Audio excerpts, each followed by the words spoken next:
Worm. Interlude 19. Blasto. Part 1. Ray hesitated at the door. He cast a wary glance over his shoulder. But life elsewhere in the city continued as normal. If he touched the doorknob, any number of things could happen. A pit underfoot, a guillotine blade from overhead. It took a measure of courage to raise the door knocker and slam it against the front door of the old Victorian-styled house. The door opened right away. "Blasto," Accord greeted him. "We finally meet." "Uh-huh," Ray replied. He glanced around. The inside of the house was nice. Must be nice to not have to reinvest 90% of your earnings on tech. "No mask?" Accord asked. "Yes," Ray replied. He folded one corner of his face back. "It's a fungus. Same texture as human flesh." Accord's own intricate mechanical face shifted in response to his underlying expression. "Lovely." "I'm still not sure about this, given our history," Ray said. He accepted the invitation into the front hallway of the house, carefully removed his shoes, and set them on the tray to the right of the door. "I've given you my word that you'll be safe, provided you cooperate." "Damn Nazis," Ray said. "My whole lab gone." Accord didn't offer any sympathy. "Come." Ray followed. Peering into the rooms he passed, he saw libraries and sitting rooms, old furniture. Everything was finely made, nothing cheap or throwaway. Knowing Accord, it was all too possible that the man had handcrafted everything in this house, and in each room were people in costume. Other teams had themes, natural or otherwise. Their costumes matched or they unconsciously mirrored one another in style of dress or quality.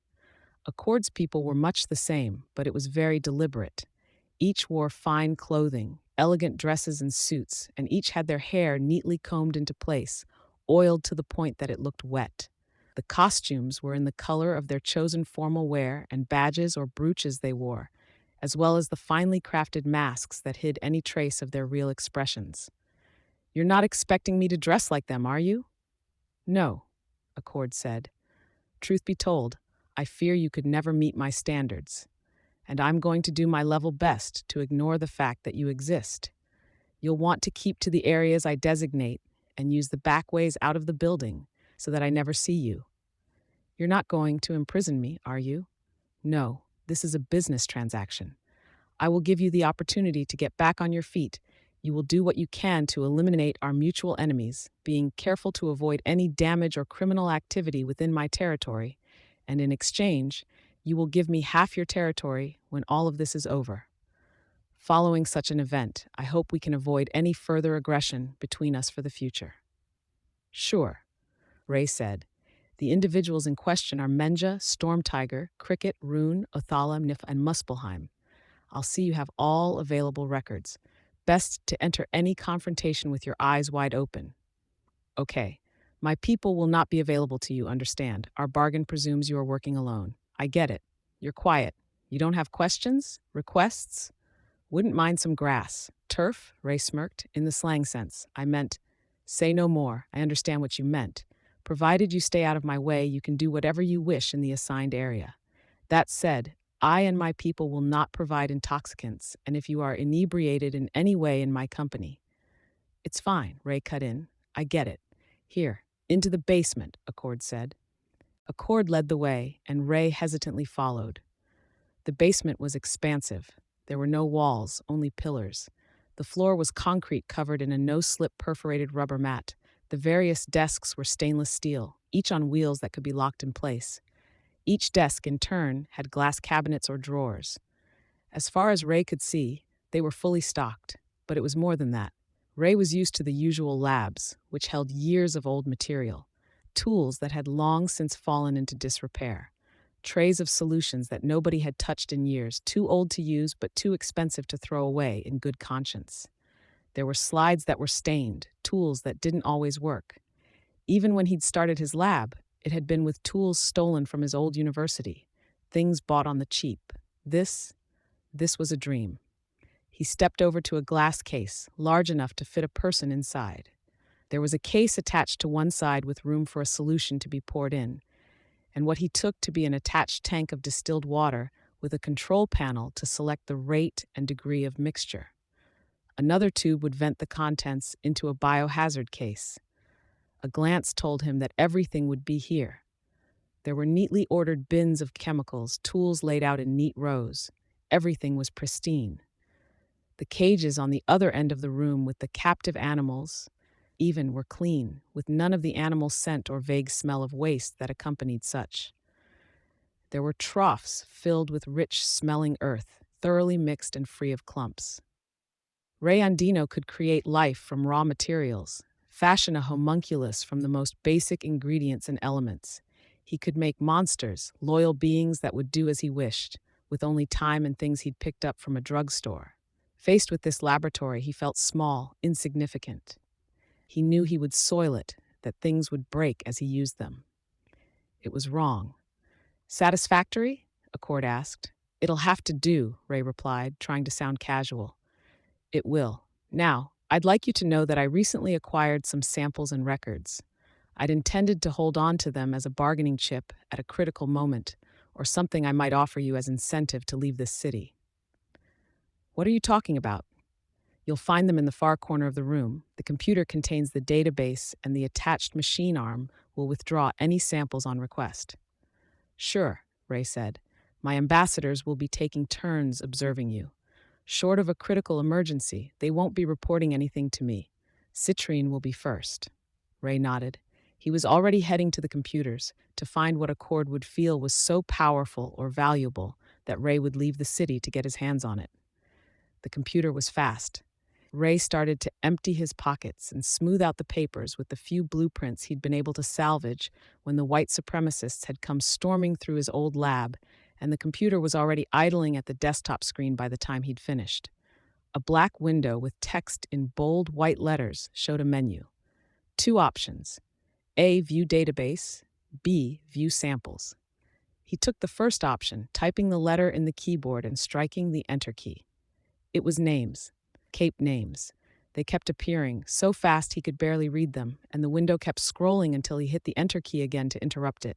He scrolled up until he found one name. He clicked it. Blasto, real name unknown. Classification, Tinker 6, Sub, Master 5, Blaster 2, Shifter 2, Brute 2, Plants. Disposition, Villain B. Last known location, Boston, Alston area, East. Crime lord of East Alston since est date of April 2009. No subordinates. No past history as a subordinate. Criminal history indicates cap of second-degree murder, tendency to mass damage to property and persons. Produces uncontrolled life forms that are incapable of replication. Adversarial relationship with Accord number 13151, Spree number 41755, and Chainman number 42114. Note: high risk of Class S classification. Should creation self-propagate, kill orders are pre-authorized. A, more information history. B, more information powers. C, more information contact and network. D, back. There were signs of degraded data, but it was there. Accord had somehow acquired the PRT's system data and records on all parahumans they'd encountered. No big surprises on the possible kill order. He'd been made aware of it some time ago and had grumbled, groaned, and grudgingly avoided making any life forms that could breed in the years since. How the hell did you get this? He asked. He turned around. It wasn't Accord behind him. It was a young woman in a formal silk dress, yellow trimmed with gold, and a mask in matching colors. A gemstone stood out on her forehead, with matching earrings dangling from her ears like chandeliers. Her hands were clasped in front of her. I didn't, she said. You're one of his, what did he call you? His ambassadors. That's right. Do you have a name? Citrine. Okay, how did he get this? I can't tell you that. Because you don't know or because you won't say? Yes. He sighed, turning back to the system. He selected the last option in the menu at the bottom of the page, then reloaded the master list, stopping when it had progressed far enough. Eidolon. There was a full set of details. More information? Nothing. Data not found. Powers? Nothing. Data not found. Legend was the same. Maybe someone less prominent. He selected Chevalier and got the standard information. More details. Powers? He selected the option and received pages upon pages of testing data. Ray's eyes pored over the results, soaking them in. It was like reading Shakespeare. One could listen to a line and be momentarily baffled, but skimming it or assuming a general foundation of knowledge, it was possible to pick up the gist of the message, the underlying meanings, if not the exact definitions of the individual elements. The work of a tinker wasn't typical science. Refining it was science, but the blunt, raw use of the power? It was almost the opposite. Good science meant starting with the conditions, forming a hypothesis, making a prediction, and then testing it. Repeat, repeat, repeat until there was a solid base of knowledge. That knowledge let one establish further conditions, refine hypotheses. But Tinkers started with the end result, a moment of inspiration, glimpses of the major steps one would need to take to get there. It involved working backwards. Up until that moment, the means came into view. Ray could see it at work, could see Chevalier's power as raw data, something he could replicate by traveling an entirely different path. He would need a sturdier frame, something big. This wouldn't be a hybrid of a stray dog and a plant. This would need to be something closer to a bear. Or, he realized, a human. He backed out of Chevalier's data until he was at the original screen. He checked the samples Accord had provided him with. Select subdatabase A, PRT Protectorate Ward samples, B, non-PRT evidence database samples, C, MISC samples. Further investigation revealed the full truth.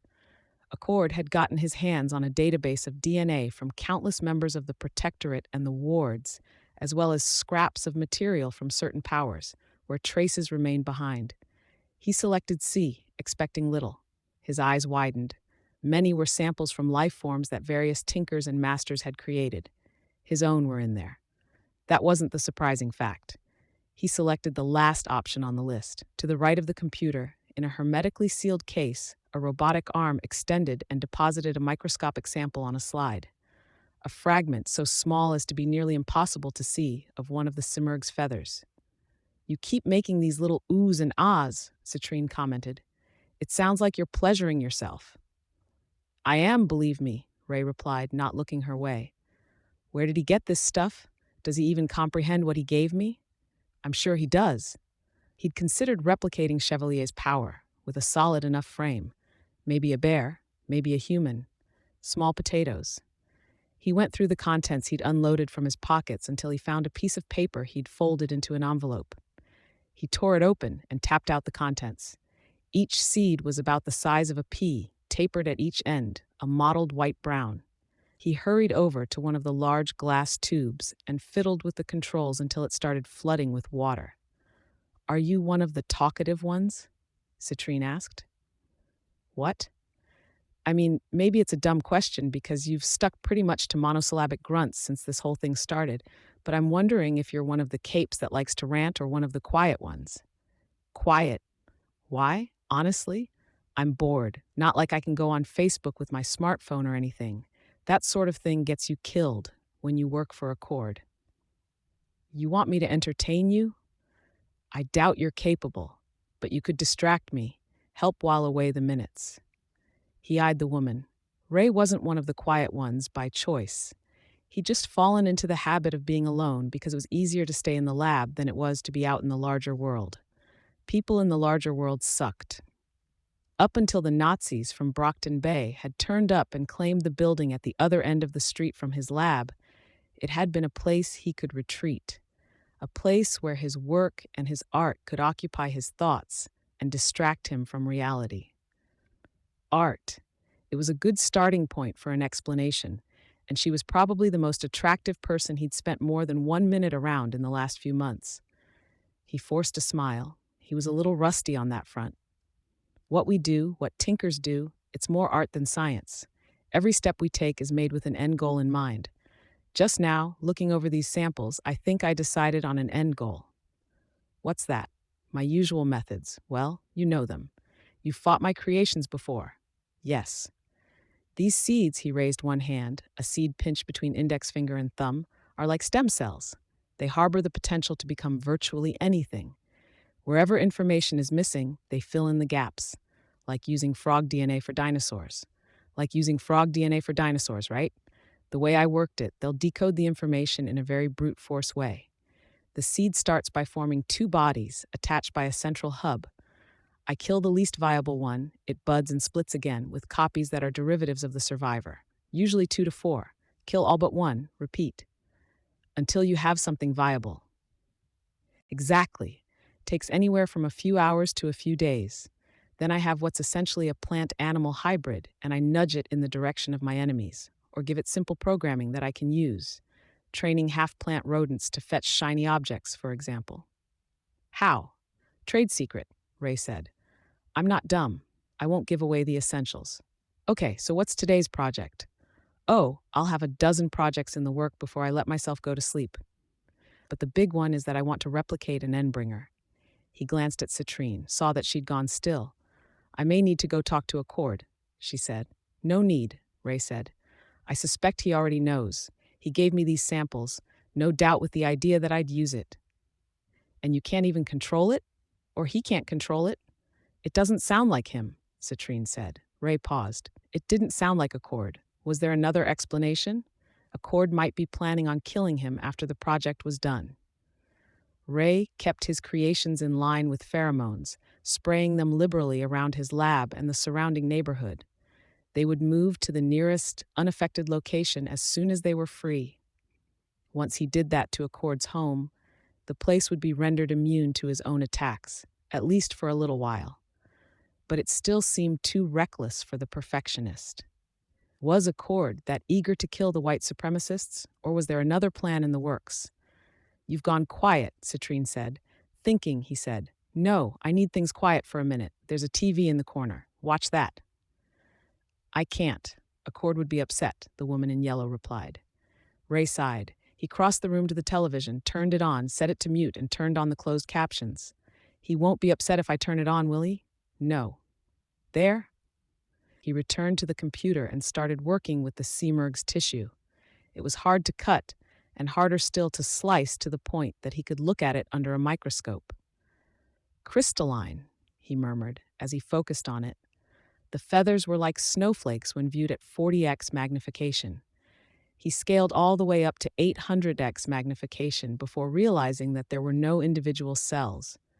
Was it just the feather? Was it dead tissue, on par with the keratin of fingernails or hair? He used the computer to access a sample of Leviathan's blood and let the hands handle the arrangement of preparing the slide. Being liquid, the blood was easier than the feather. He wasn't sure he wanted to use Leviathan's tissue. Growing a miniature Leviathan in a vat would be a bad idea if that vat was filled with fluid. Using Behemoth's tissues would be just as problematic.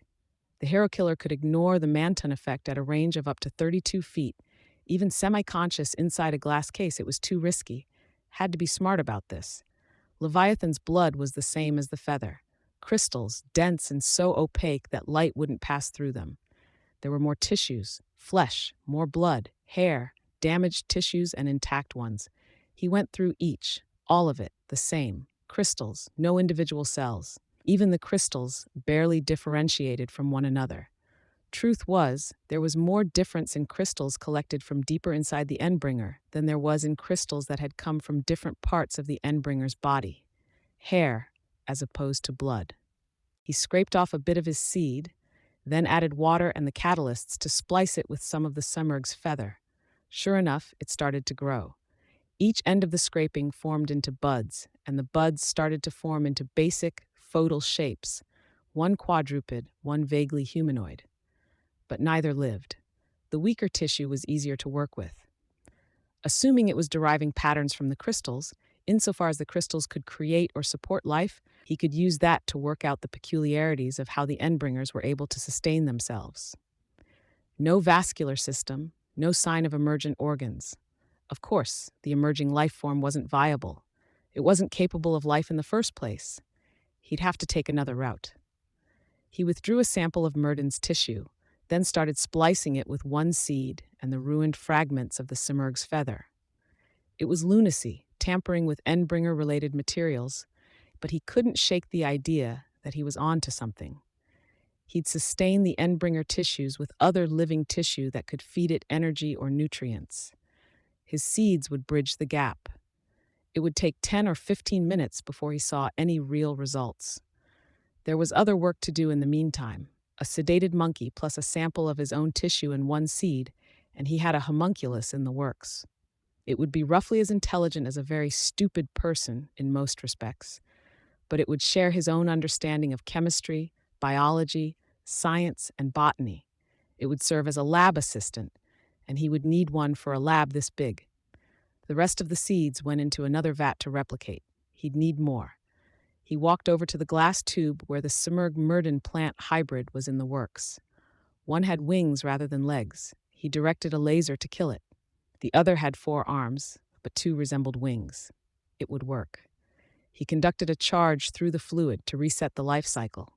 It would split in 2 or 3, and he'd kill the remainder. Accord must have based this equipment off of the stuff he'd had in his last lab, the one Accord had forcibly ejected him from. The lasers being built into the glass tube were a nice touch, kept everything hermetically sealed. In a fit of whimsy, he directed the lasers to a pure light form, then had them fire into the glass case itself. Letters lit up, labeling the projects. Regrowth for the plant that was growing and budding with more seeds. Homunculus for the monkey that was gestating in the second tube. And for his real project, it would have to be something fitting. Morrigan, beautiful. He studied the 3 photal forms that were developing inside, killed 2, narrowing down the results he wanted. Like pruning branches. The TV started making noise. Ray wheeled around to see Citrine and one of her fellow ambassadors standing in front of the TV. The man in the suit with a green dress shirt and a copper lizard mask was the one turning up the volume. "I'm trying to work here," Ray said. "Something's going on." "Look," the man spoke. Ray impatiently left his work behind. If he waited too long, a bad growth could be carried on to the young. Wouldn't do. The TV showed a reporter talking. Why was he supposed to care? Then it changed to a camera view of an ongoing conflict. 3 gigantic armored suits were in open conflict with a small group of people. The Slaughterhouse 9, here in Boston, one of the suits was deploying swarms of drones, but they were getting cut out of the air as fast as they appeared. Another member of the 9 had a loose-fitting coat of human flesh draped over him. He stretched it out to grab surrounding buildings and anchor himself in place as a mechanical lizard with a giant wheel on its back tried to haul him in with what looked to be an immense suction. The Siberian had made contact with and was tearing apart a 3rd suit. A suit high in the air fired off a laser beam, and the Siberian jumped to put herself in the line of fire. Whatever happened next, the camera didn't catch it. The concussive force of the laser hitting was enough to knock the cameraman over, and the image shorted out. Ray sniffed. He'd like to see more of Dragon's work, not because it had anything in common with his own, but because it was good work. But for now, his focus was on his projects. With a quick glance, he assessed and executed 2 homunculus offshoots and 1 derivative of the Morrigan. Electrical charges restarted the gestation process. The thing was starting to resemble the Simurgh, though both feathers and hair were brown-black in color. It was hermaphroditic, and the flesh was more translucent than white. Veins stood out. Ray studied it while the thing cracked in the middle, the individual halves separating with a thread of flesh between them. Each of the halves began dissolving and forming anew. If it was even half as powerful as the real Simurgh, well, this would be a game changer. And Accord had to know that. Had to be aware that Ray would be working with the Endbringer tissues on this level. It wasn't as though the method of control was that difficult to master. One set of pheromones would make the creation feel fond of something. The other would have a negative effect, drive them away from a person or area. Still another would provoke feelings of anger or hatred, useful if he wanted to bid them to attack. If Accord found the pheromones, he could be rid of Ray, and he'd have whatever creations Ray had put together in the meantime. It would be at least a day before the Morrigan was fully grown. He had that long to think of an answer. The door slammed shut. Citrine had gone upstairs. The lizard-masked man watched the television. Time passed, and he watched the results with interest. The Morrigan was now forming with 2 arms, 2 legs, and vestigial wings. He let it develop to the point that it was roughly 2 months old, then killed the offshoots. He started running X-ray scans and doing biopsies, picking through the results to fine-tune the internal changes and monitor how much of the life form was Simurgh versus being Myrden or plant-based. He was judicious and merciless in executing the offshoots, keeping them from growing to a point where there was even a chance of them being sentient.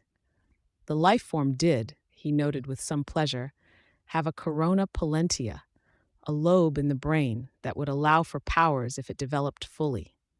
While the man watched the unfolding news, Ray took the opportunity to brew and spray himself with a set of pheromones. His creations would be more favorably inclined towards him now. The door at the top of the stairs closed. He turned to see that the lizard man was being relieved. Had that much time passed already? You being good? The woman asked. She wore a black evening gown with a slit all the way up to her hip. It would have been alluring, but her mask was black, with black lenses and spikes radiating from the edges. Her brooch was of a black star. Making headway, Ray responded. One of your fucked up creations broke my leg last year. Please give me an excuse to hurt you. Please. I'll pass, Ray said, turning his attention to the homunculus. He calibrated the signal, pressing 2 electrodes to his own forehead, then sent the readings out to his creation. When it was done, he drained the fluid and vented the chamber. The glass sank into the floor, and the homunculus crawled out, using its knuckles to walk. Its skin was peeling, more like loose bark crossed with scar tissue than flesh. You retain any English? He asked. The homunculus nodded. Spanish? Another nod. Go dispose of the slides. Consider everything a top priority biohazard. The homunculus found a pair of rubber gloves and began cleaning up the mess from the early experiments. Ray studied the Morrigan. Alarms were set to go off if it approached 1 month of age. With Murden's brain tissues and the current state of growth in Simurgh-derived parts, there was little to no chance that it would achieve any degree of self-awareness. A glance out the window that overlooked the street showed that it was getting dark. He'd been here all day. The door slammed at the top of the stairs. He sighed in irritation. Time was passing too quickly. Would this one threaten his life too? There was a crash, and he nearly jumped out of his skin. He wheeled around.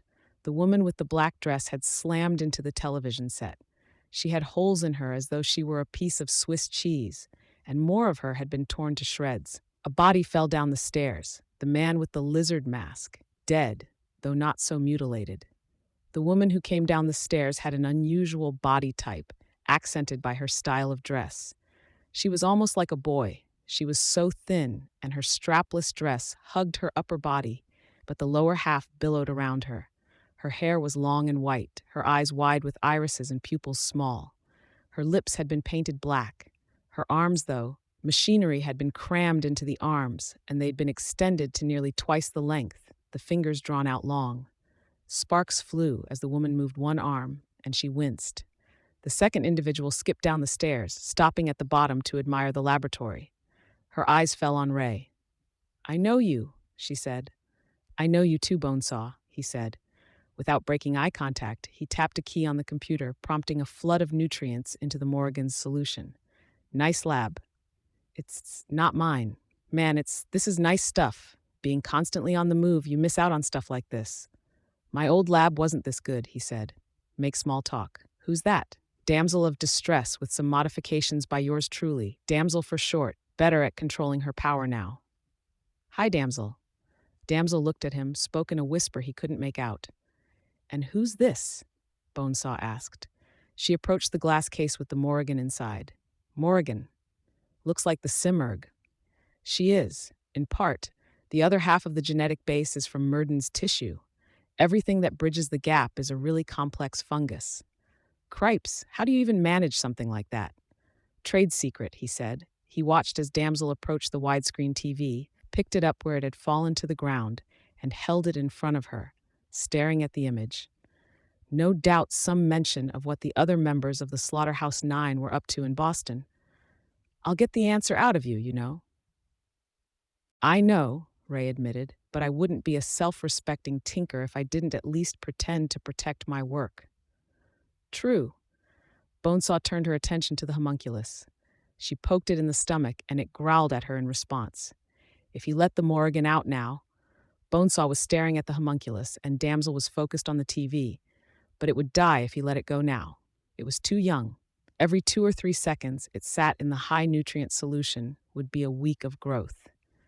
He'd need it at least at 4 or 5 years of age before it was capable of moving and acting, and he'd still be depending on it having powers rather than a defunct corona pollentia. He'd never experienced a stronger emotion than he did when he saw another set of feet appear at the top of the stairs. They made their way down, and each step brought more of the figure into view. If it was another member of the Slaughterhouse Nine, he'd die. If it was one of Accord's ambassadors, he'd probably still die. But there'd be a chance. It was neither. The man reached the bottom of the stairs, turned his head to survey the scene. He wore a visor that combined the movable visor of a knight's helm with a high-tech equivalent, and the points where they met his helmet were shaped like a lizard's frill or a dragon's wing.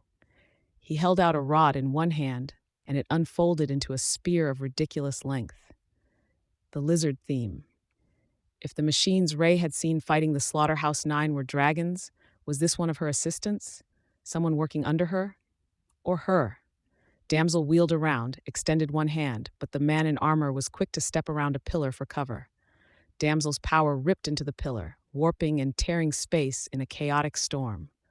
The man in armor ducked and rolled to reach the next piece of cover, one of the stainless steel desks. He arrested his momentum with one outstretched arm, then kicked the desk with both feet.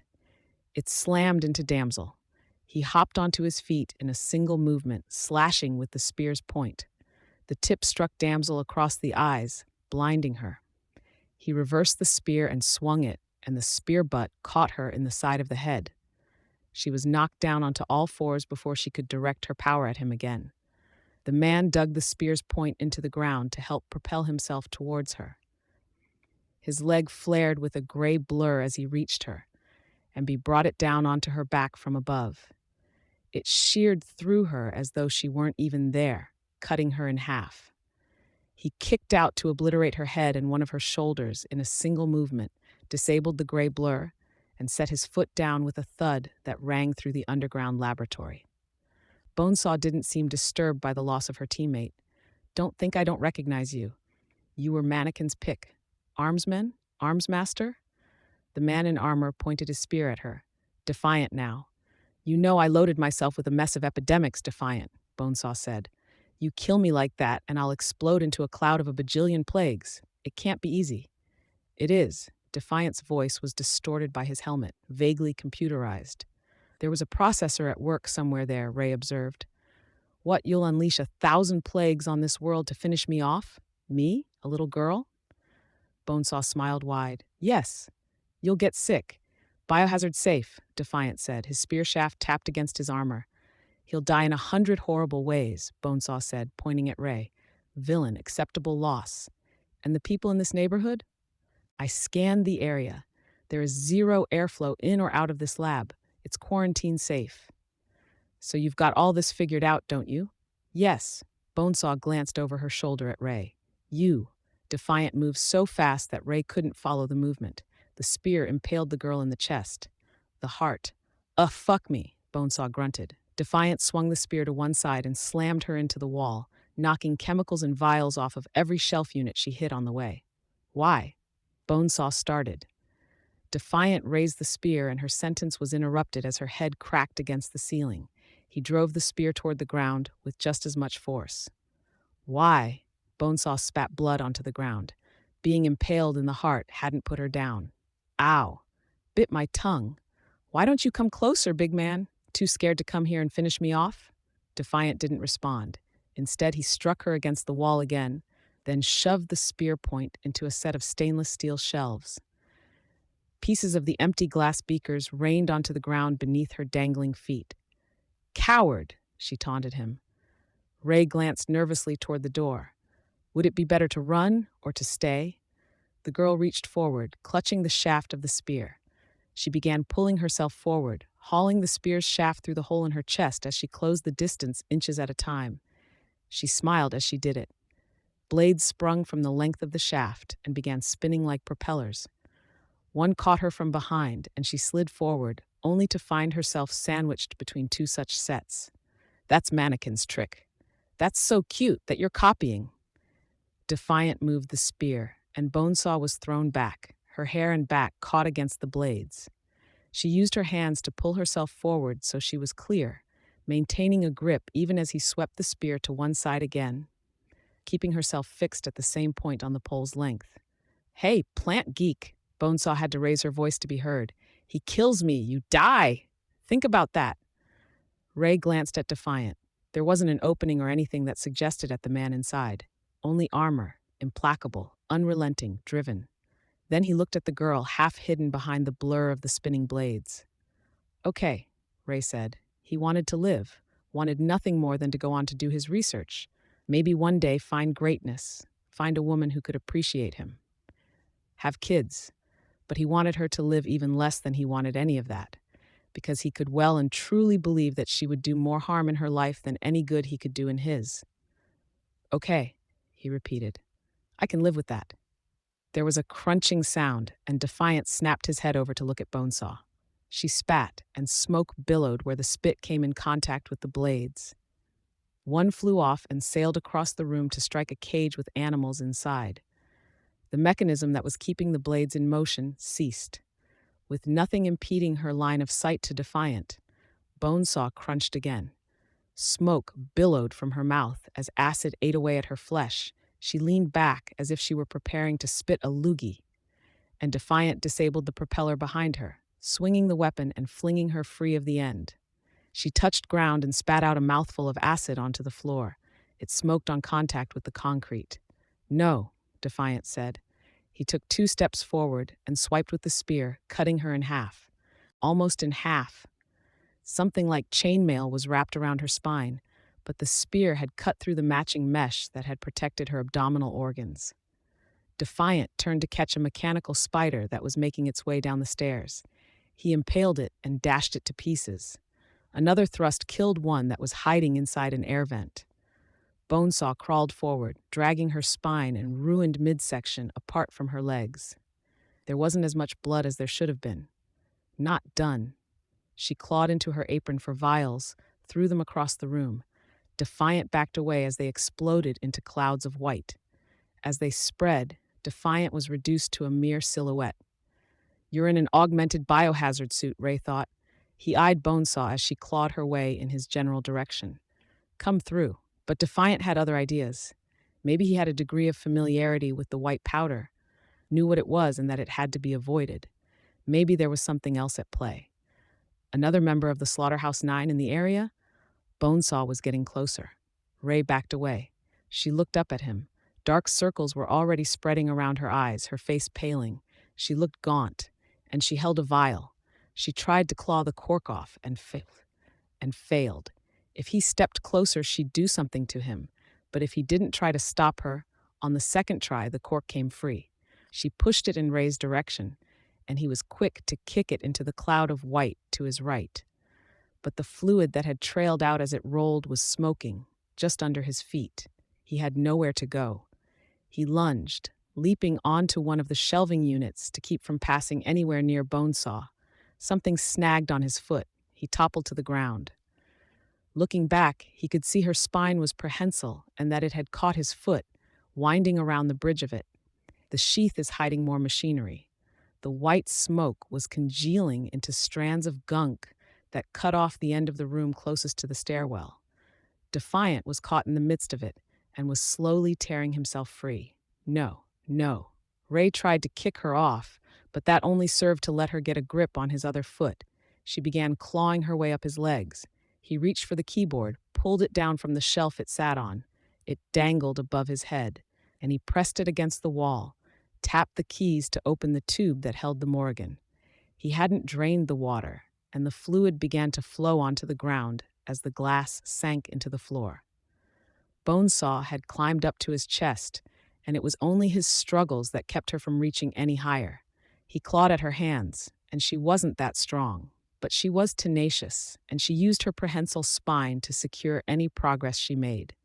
3 limbs against his 2. He tried to stand, failed. Too much weight in the wrong places, and he couldn't use his hands. The water finished pouring out, and the Morgan took its first steps. 5 or 6 years old in apparent age, a vague replica of the Simurgh. It would have some blend of her powers and Murden's. Too busy looking at his creation, he was caught off guard as Bonesaw got hold of his throat with one hand. She hauled herself up until her entire upper body was resting on his chest. The sheath that had been around her spine pressed up against his face as the bone and attached machinery passed into his open mouth and down his throat. His throat was scraped raw by the edges of it. He choked, fought for breath, found none. The Morrigan flopped to the ground, dead, dumb, not viable. Just as the crystalline feather and Leviathan's blood had been, it wasn't capable of sustaining life. A failed experiment. Needles punched their way out of Bonesaw's spine, found his own. In one instant, he lost all sensation below his neck. In the next, she was making him move, pulling him to his feet. His head craned toward the ceiling, mouth forced open, blood trickling onto his face as the full weight of her upper body came to rest on his head. "Just got a fresh pair of hands, and this happens," she muttered. "Do you know how long it's going to take to find and transplant a good pair of legs?" She bid his hands to move as though they were her own. At her will, he typed on the computer. At her bidding, he turned his body to give her a better look at Defiant's progress, threw another vial at the man. Back to the computer. "Samples. Evidence," Bonesaw murmured. He could feel the vibrations of her voice against his face. The air that was flowing from a tube by her spine and into his lungs was stagnant and foul, but she bid him to breathe, and he breathed. "Crawler," she said. There was a whir. She used his hand to shatter the glass case that held the samples, and he groaned in pain as the shards cut it. She made him grab the sample from the robotic claw's grip. "Mannequin." She gathered the samples in her own hands while she used his hands to type and select the options. "Burn scar," "Shatterbird." "Surprising how much DNA we've left on crime scenes." "Winter," "Chuckles."